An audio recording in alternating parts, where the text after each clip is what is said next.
Salve pessoal, Mauro Berimbau aqui, professor universitário, consultor na Go Gamers, e eu queria dividir com vocês uma alegria.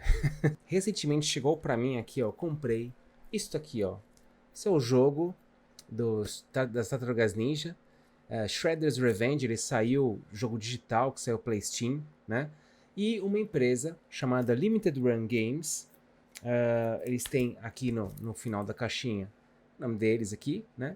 Eles fizeram essa edição física do game com umas coisas, uns colecionáveis aqui. Então eu queria fazer uma espécie de fake unbox, porque eu já abri e já espiei, tá? Desculpe aí. E queria aproveitar a oportunidade também para trazer algumas coisas bacanas da indústria que, para mim, particularmente, eu acho que são muito interessantes. Eu gosto bastante desse tipo de coisa. Eu jogo desde os anos 80, 90. Todos os jogos eram assim, físicos, em caixinha, etc. Esse tipo de coisa a gente não encontra mais. É muito difícil a gente encontrar um jogo físico hoje, né? Um CD, um disco. A gente baixa, a gente assina serviços, a gente acessa os jogos digitalmente. Eles estão virtualmente presentes, digitalmente presentes na nossa vida.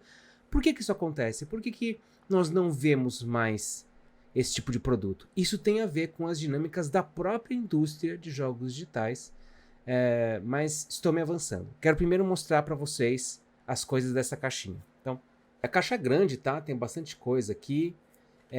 Aqui atrás, eles contam um pouco da história do jogo, falam sobre... A câmera vai dar foco? Por favor, né? Acho que não, mas enfim, confia em mim. E aí, vamos abrir aqui para ver o que vem, tá? Então, primeira coisa, nós temos aqui um disco. Esse é o disco. Eu achei inicialmente que isso aqui era o disco de trilha sonora, né? Parece um CDzinho de trilha sonora, mas não é. Esse aqui é o disco do jogo mesmo, tá? A minha versão que eu comprei é uma versão para computador, para PC, então está aqui, né? Ele vem com caixinha. Esse aqui está embalado ainda, não abri, tá? Então o joguinho está aqui, ele vem em disco. Só que nós temos duas caixinhas. Tem esse aqui que vem o disco, o CD, né? E temos aqui também esse aqui, ó, um Steelbook, né? Que vem uma latinha, né? Ele é de metal, ó, que legal. O desenho das tartarugas aqui no fundo. Elas estão, não sei se dá para perceber na câmera, elas estão em relevo aqui, ó, né? Elas têm um relevo entre elas. Deixa eu ver se dá para... aqui, ó, olha lá a cabeça do Donatello, ó, dá para ver que tem uma parte fosca, né? Que está no fundo e a parte brilhante que está em relevo aqui, né? Dentro da caixa nós temos mais coisas, né? Nós temos... Então aqui tem a caixinha, né? A caixinha aberta, ó. Ela tem um espaço para o disco, para você colocar o disco aqui. Aqui na minha mão nós temos um pendrive, que também tem uma versão digital do jogo. Pendrivezinho aqui. Tartarugas... Opa, aqui assim, Tartarugas Ninja, né? Nós temos um pack de adesivos. Esse aqui é o da April e do... Splinter, muito obrigado para quem sussurrou para mim. Splinter, obrigado. Eu, como um cara que adora essas coisas, vocês acham que eu vou colar isso aqui em algum lugar? Não vou, gente. Eu não tenho coragem nem de tirar isso daqui, né? Do papelzinho aqui, né? Mas enfim, não vou, admito, não vou colar em nenhum lugar. E o que mais temos aqui na caixa? Temos mais coisas. Nós temos também... isso aqui é muito bacana, né? Nós temos isto aqui, ó. Tcharam! Esse papel, isso aqui só vai saber o que é quem jogou o Tartarugas Ninja de NES, lá do começo dos anos 90, o Tartarugas Ninja 2, né? Que eu tenho ele aqui para mostrar para vocês. Isso aqui é um papelzinho de promoção, tá? Você apresenta isso numa pizzaria, numa Pizza Hut, lá nos Estados Unidos, tá? Aqui no Brasil isso não vale. Então você apresenta isso lá e você ganha uma pizza de graça, porque você comprou o jogo. Isso foi uma atividade de marketing, uma promoção muito bacana que o pessoal da Limited Run Games fez em homenagem ao jogo original. Isso aqui não é o jogo... O jogo é original, a caixinha não é. A caixinha eu inventei a caixinha, tá? Mas aqui nós temos o jogo do do NES, do Nintendo, né? Ó, o joguinho aqui do NES, Tartarugas Ninja 2. E nós temos aqui o manual de instruções do jogo original, né? Então nós temos aqui o manualzinho com as cenas, com a explicação dos movimentos, dos personagens, etc. E no fundo nós temos, olha só, também para você ganhar uma pizza, né? Até esteticamente eles copiaram aqui, ó. Deixa eu mostrar aqui os dois para vocês, ó.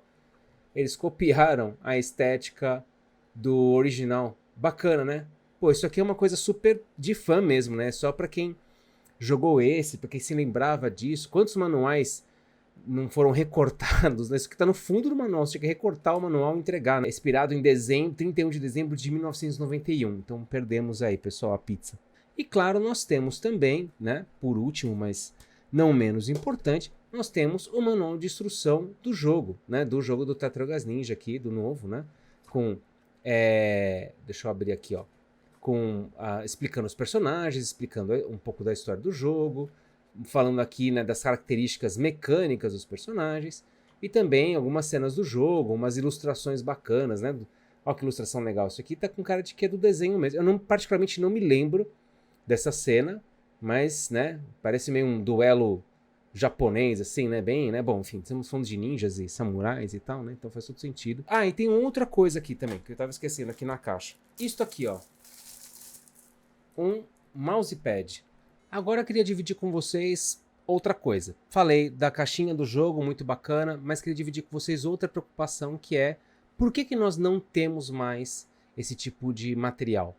Ah, Mauro, isso é fácil de responder, porque é caro, né? É caro fazer caixinha, manual, etc. Quem entende um pouco de business já deve ter isso na cabeça. Caro de fazer, né? Outras pessoas devem falar assim, porque não precisa, né? Pô, você pode baixar hoje da internet. Aliás, quem jogou Teenage Mutant Ninja Turtles Shredder's Revenge, com certeza baixou na Steam, baixou no seu PlayStation, baixou no seu Xbox, no seu Nintendo Switch, e jogou sem problema nenhum, né? Comprou a versão lá, comprou o acesso ao jogo lá e baixou, tudo bem. Então, não precisa. O problema principal, do motivo pelo qual essas coisas sumiram do mercado, está menos relacionado com o hábito de consumo das pessoas, de quererem ou não as caixinhas e tudo mais, e mais a ver com o custo de desenvolvimento dos jogos. O custo de desenvolvimento dos jogos ao longo do tempo foi ficando cada vez mais caro e mais caro e mais caro, e a indústria precisou, enfim, no final do dia são empresas que visam lucro, né, e que querem rentabilizar melhor o seu modelo de negócio. Então tirar pessoas que desenvolvem caixa, que desenvolvem comprar papel, comprar plastiquinho, comprar CD, se a gente conseguir tirar essas pessoas do meio do caminho, menos dinheiro, né, que vai sendo pago aí para outras empresas que fazem isso, mais dinheirinho fica no nosso bolso, então foi uma forma de rentabilizar melhor. Para demonstrar isso, eu vou mostrar para vocês duas coisas. Primeiro, uma revista clássica. E, galera, é clássica mesmo. Ó. Essa aqui, ó, Electronic Gaming Monthly. No caso, essa revista aqui é da edição deixa eu ver, dá para ver aqui, abril de 1999. Será que a câmera pega? Não pega. A edição de 1999. Essa aqui ainda falava da Gamer's Choice Awards. No momento que eu estou gravando esse vídeo, nós teremos o Gamer's Choice Awards também agora, né, de 2023, mas esse aqui é de 1999, tá? Mostrando quais são os jogos bacanas da época, etc. Então, temos aqui até uma propaganda aqui atrás do Street Fighter Alpha 3 de PlayStation, né? Que bacana, né? Aqui no fim da revista, nós temos catálogos de lojas que vendiam jogos. Então, são uma lista de jogos aqui, ó, deixa eu mostrar para vocês. Uma lista de jogos com vários e vários preços que não focalizam na câmera. Eu vou ler para vocês alguns preços de alguns jogos que eu acredito que vocês conheçam, pelo menos pela franquia. Jogo de PlayStation 1 aqui, ó. Legacy of Kain 2, o Soul River. Quem jogou PlayStation 1 possivelmente jogou esse Legacy of Kain. Depois ele acabou até saindo para GameCube, se não me engano. Mas enfim, na época custava aqui $43. $43 o jogo, gente. Né? Na época. NBA In The Zone, 99. Jogo de esportes, né? Jogo de esportes aqui, ó. $35. Need for Speed, olha só, $38. Temos jogos também importados de PlayStation. Importados quer dizer que vem essa é uma revista americana, jogos vinham do Japão, e aí era mais caro, né? Então olha só, jogo da série do Final Fantasy, Chocobos Racing 2. É isso mesmo? Chocobos... Não, perdão, eu li dois jogos ao mesmo tempo. Chocobos Racing, $59,99. E Chocobos Dungeon 2, $63,99. É uma grana, galera, né? É isso aí. Jogos de Nintendo 64. Os jogos do Nintendo 64, ou Nintendo 64, enfim, eles eram mais caros, né? Era cartucho. Eu lembro que nessa época eu trabalhava numa locadora de videogames e eram os jogos mais caros da loja, fácil. Fighting Force, jogo de luta, $50. Duke Nukem, $46. E o Superman? Superman, ô joguinho ruim, gente, pelo amor de Deus. Mas tá aqui, ó, $54. É isso, gente. Esse era o preço dos jogos na época. E hoje, quanto que a gente paga por um jogo? A gente paga por aí também, $40, $50. Quanto que é $50? Na moeda de hoje vai dar mais ou menos uns R$ 250, né? É o que a gente está pagando hoje no lançamento. Até mais, dependendo do lançamento, até mais que isso. Hoje, os jogos já estão chegando a bater $60, $70. Bom, pessoal, e com isso a gente aprende que os jogos que a gente comprava lá no passado, custavam $40, $50, né? Parece que são os mesmos preços de hoje. Na verdade, hoje a gente está pagando um pouco mais caro, né? Certo? $60, $70 até alguns lançamentos, correto? Não. No passado, os jogos eram muito mais caros do que hoje, por conta da inflação. Porém, o custo de produção ficou muito mais alto. Ou seja, nós hoje estamos pagando menos pelos jogos, mas para produzir um jogo, tá mais caro de fazer, né? Poxa, Mauro, eu não entendi como assim, tá? Você falou que o jogo no passado custava $50, hoje custa 50, $70 até, então é mais caro. Então, olha isso aqui que interessante. Isso aqui é uma calculadora de inflação. Tá em inglês porque eu entrei num site americano, né? Enfim, para ter certeza que eu tô pegando o dólar americano certinho, né? Então, a gente vai colocar alguns valores aqui para ver o que significava $50 na época da revista, em 1999. Quer ver? Vamos ver aqui, ó. Então, 1999, né? Se nós estivéssemos em 1999 e eu comprasse uma coisa por o preço do jogo, $50. Vamos pegar os jogos caros, tá? Topo do preço, $50 na época. Então, em 2023, aquele item custaria, calcular... Caraca, é isso? Gente, $92 custaria... Olha, então... Bom, a minha hipótese é que o jogo ia ficar mais caro mesmo. Mas eu não imaginava que a inflação tinha subido tanto nesses últimos 24 anos. $92,34. Bom, então é isso. Se você está pagando um jogo hoje por $70, ele está mais barato. Agora, se o jogo está mais barato, então significa que, poxa, poderia ter a caixinha, o manual, poderia ter todas essas coisas, né? Bacanas dentro do game. Algumas vezes tem, né? Saem aquelas edições de colecionador, saem aquelas edições especiais com algumas coisas, né, diferentes para alguns jogos que são muito do topo né, muito premium. Então essas coisas existem, mas não tem.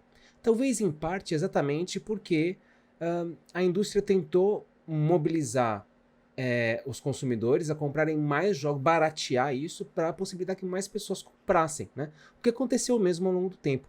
Isso aqui foi uma coisa que eu encontrei já faz algum tempo, se eu não me engano, por meados de 2010.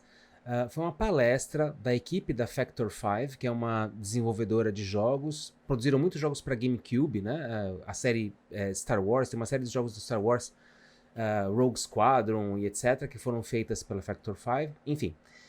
E eles estavam apresentando na Game Developers Conference, eles estavam apresentando o custo dos jogos ao longo do tempo e como isso foi ficando mais caro. Então, o que eles estão dizendo aqui do lado pra gente, né?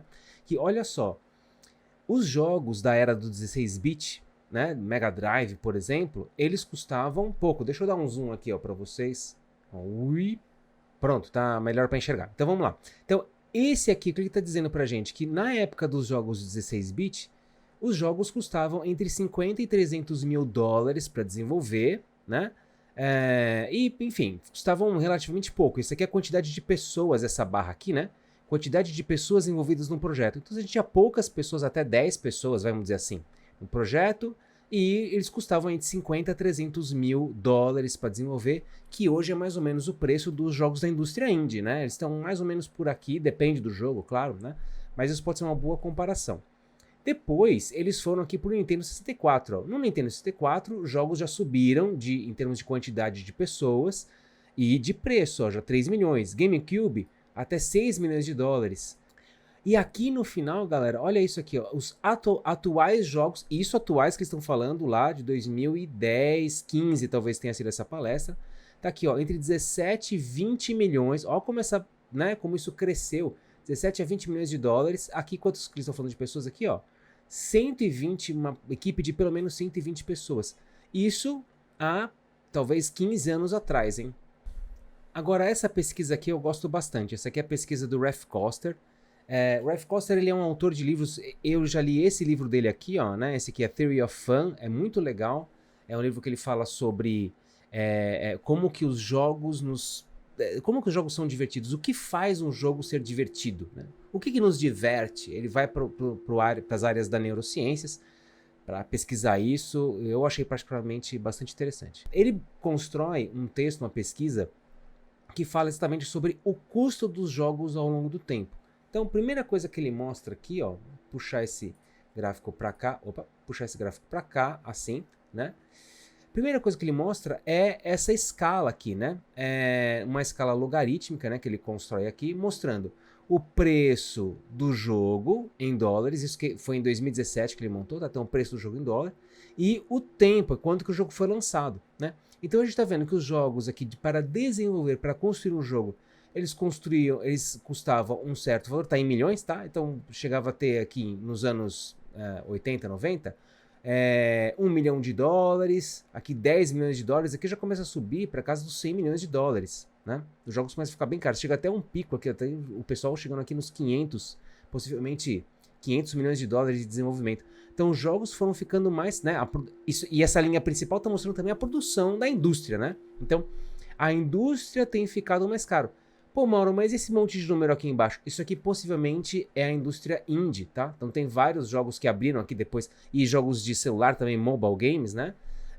Que são mais simples, mais baratos de fazer. Então aqui por meados de 2010, né? Que quando o mobile games começam realmente a estourar, a indústria de jogos indie, que faziam jogos em flash, por exemplo, nessa época, começa a fazer jogos, conseguir produzir jogos mais baratos.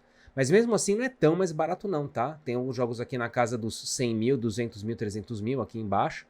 Mas tem o pessoal na casa do milhão e o pessoal na casa do dezena de milhão, centena de milhão para fazer. Então, ou seja, o preço do jogo ao longo do tempo ficou mais caro para construir. Fazer game no geral tá mais caro de fazer. Estava descendo aqui a imagem para mostrar essa outra aqui que é bem interessante também para falar sobre o custo dos jogos ao longo do tempo, que é essa outra escala que o Koster faz sobre o custo por byte, né? Per byte, ele escreve aqui, né? Então, isso significa ao longo do tempo que os jogos têm ficado mais baratos para fazer em relação à quantidade de bytes que eles possuem. Que pensa assim, o jogo lá na época do Super Nintendo, ou do NES, vamos mais antigo, vamos nos jogos de NES, como o Tartarugas Ninja. Os jogos de NES, eles tinham alguma coisa entre 100 a 350, por aí, tá? 100 a 300 e alguma coisa kbytes, para fazer kbytes, gente. Esse era o tamanho do game. Ele tinha até 300 e alguma coisa kbytes de espaço dentro dele lá, do cartuchinho, para você colocar o programa, para você colocar a música, para você colocar tudo, e para você entregar para as pessoas, né? Eu não sei quanto que o Tartarugas Ninja em específico tem, mas enfim, jogos comparativamente com hoje, pequenos, né? Um jogo hoje, putz, eu acabei de fazer uma atualização de um game aqui, 100 gigabytes, 100 gigabytes, é muito maior, quer dizer, tem muito mais informação dentro daquele game, né? E se ele pegou, bom, vamos pegar a quantidade de bytes que existem em cada um desses games e quanto custou para desenvolver. Então o desenvolvimento do jogo, a quantidade de coisa que você produz, puxa, nessa relação ficou menor. Isso significa que hoje nós temos ferramentas melhores para desenvolver jogo, nós temos técnicas melhores, coisas já pré-prontas, né? Então, poxa, dá para desenvolver coisas mais e melhores. Então, olha só, pessoal, a gente viu que os jogos ficaram mais baratos para desenvolver ao longo do tempo, em termos dessa relação por byte, né? Como o Koster mostrou pra gente, e também ficou mais barato para a gente comprar, mesmo a gente pagando até $70 no game, o jogo fica mais barato ao longo do tempo. Fora que hoje a gente acha jogos de graça, a gente acha jogos por 20, 30 dólares, né? Então, ficou mais fácil consumir games. Se ficou mais barato para produzir e se ficou mais barato para consumir, por que que o meu jogo não tem a caixinha manual? Existem outras questões por trás aí nos bastidores, né, que a gente precisa considerar. Então, primeiro, os jogos ficaram muito mais complexos. Olha o salto de qualidade gráfica e estética que a gente tinha do Nintendinho, lá do NES, lá do passado, em relação ao que a gente tem hoje, né? Pensa a diferença do Mortal Kombat 1 pro Mortal Kombat... e agora, hein? Mortal Kombat 1 novo. Do Mortal Kombat primeiro, vamos dizer assim, do Mortal Kombat 1 novo. Os dois jogos são muito bons, mas você tem um salto estético de qualidade, de animação, de ilustração que é significativo, né? E também a quantidade de pessoas envolvidas no projeto. Mortal Kombat 1 foi feito por um grupo pequeno de pessoas. O Doom original, lembra do Doom? Doom original, foram 8 pessoas envolvidas no projeto. E o Destiny, um jogo de tiro em primeira pessoa também, teve mais de 500 pessoas envolvidas no projeto de desenvolvimento. Ou seja, é muito maior, muito mais pessoas envolvendo, mais salários, mais encargos, né? Talvez a comparação melhor que a gente podia fazer seria a seguinte: se eu fizesse o mesmo jogo do passado, se eu fizesse o Tartarugas Ninja de Nintendinho hoje, sairia muito mais barato, porque tem ferramentas muito melhores para desenvolver. Porém, não é Tartaruga Ninja de Nintendinho que a gente está fazendo, certo? Jogos muito, muito mais complicados, com jogadores multiplayer online, vários modos de jogo, modo história, modo campanha e tal. Outras coisas mudaram também, né? A competição aumentou. Nessa época aqui dos jogos de Nintendinho, a gente tinha Nintendinho para jogar, tinha talvez um Master System, tinha aí também, talvez mais para frente já apareceu o Mega Drive, tinha alguns jogos portáteis, tinha um arcade, tinha opções, né? Mas nada como as opções que a gente tem hoje, né, gente? Com quantidade de jogos que saem para smartphone todos os dias, todos os meses, né? A quantidade de jogos que a gente tem em PC, em consoles. Aquela revista que eu mostrei para vocês, ela tinha um punhado de lançamentos que saíam ali todo mês, Electronic Gaming Monthly, a revista era mensal, né? Monthly de mensal. Ela saía todo mês com os lançamentos, eu diria que tinha uns 30, 40 lançamentos, no máximo, assim, algumas coisas que eram projetos, olha, tem uma galera fazendo lá, tá, um dia vai sair, e algumas vezes não saía, né?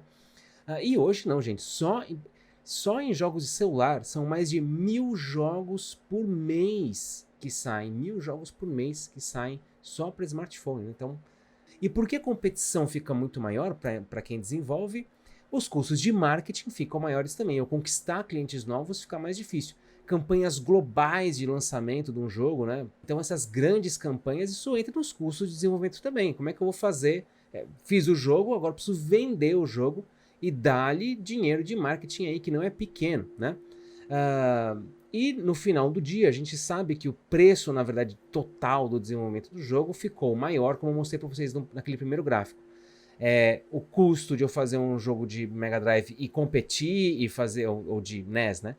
E competir, ser competitivo no mercado e conseguir desenvolver a indústria, né, nesse sentido, né, participar da indústria, era pequeno e hoje isso aqui ficou muito maior para você brincar de desenvolver um game, se prepara para gastar aí pelo menos 30 milhões de dólares na escala da grande indústria internacional, global e assim por diante.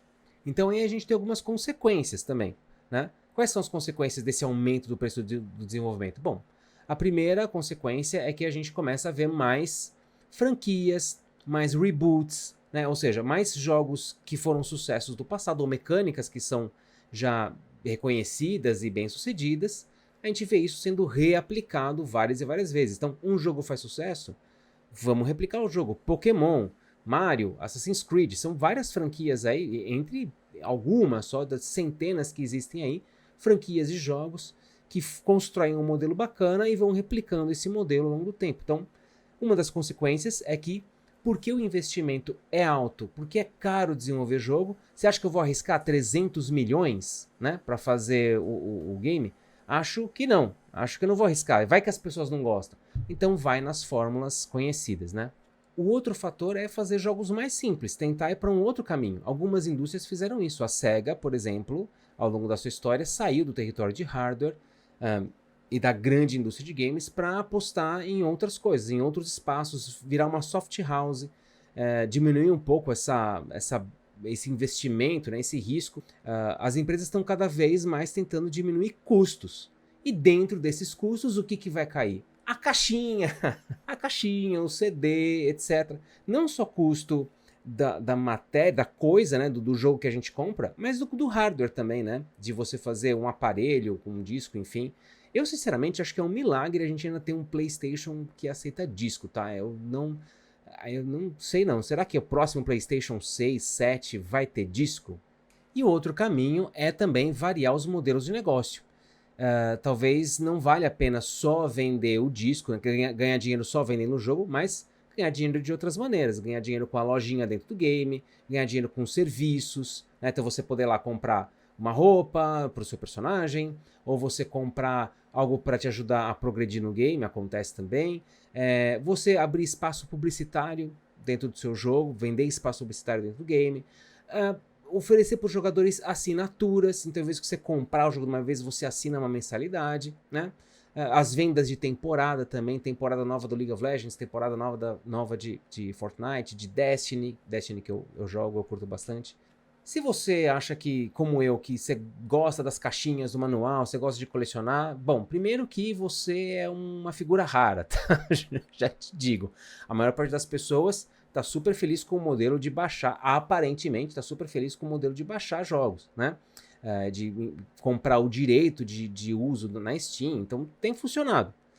Mas se você gosta dessa materialidade, lojas como a Limited Run Games, que eu acabei de mostrar para vocês, é uma das lojas que pelo menos que eu conheço, né, que faz esse tipo de atividade. Eles fazem isso mais com jogos independentes, né? Então são jogos de produção pequena, de um consumo mais específico, que gera também uma fanbase bastante específica sobre o jogo. Então lá que eles mobilizam essas construções que são muito bacanas, né? Para quem gosta, isso é super legal, mas custam. Então é isso, pessoal. Espero que vocês tenham gostado do vídeo. Aproveitei a chance de um presente que eu me dei para dividir com vocês algumas coisas que eu acho que são interessantes sobre o modelo de negócios, sobre como é que funcionam os games hoje em dia. Se você gostou do material, já segue o esquema que você conhece de todos os vídeos de YouTube, da regrinha do YouTube. Cara, deixa um joinha, deixa comentário também pra gente dialogar, pra gente conversar sobre o assunto. E se inscreve no canal também para ficar de acordo com o que a gente está publicando, para ficar de olho no que a gente está publicando constantemente. E é isso aí. Obrigado, valeu, até a próxima.